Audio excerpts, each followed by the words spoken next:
এই দেখেন নদীর আম্মু সে শাকটা আগে কুটিয়ে রাখছে।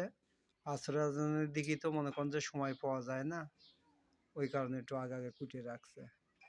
মনে করেন যে এই জায়গা তো রোদ লাগে, ওই জন্য মনে করেন যে একটু রান্না করতে গেলেও আগে যাওয়া লাগে, ওই জন্য শাকগুলো আগে গুছায় রাখছে, নাকি না দেমো?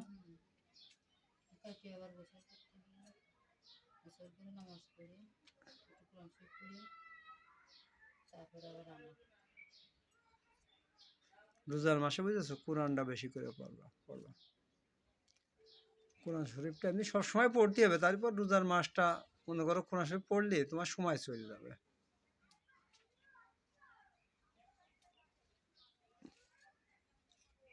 তো আমাদের ভিডিওটি আপনাদের কেমন লাগছে অবশ্যই কমেন্টে জানাবেন। আর যারা এখনো সাবস্ক্রাইব করেননি একটু দয়া করে একটু সাবস্ক্রাইব করে দিয়েন। আর আমাদের জন্য দোয়া করেন, আমরাও আপনাদের জন্য দোয়া করি যাতে রমজান মাসে যাতে সবাই ভালো থাকি, সবাই সুস্থ থাকি।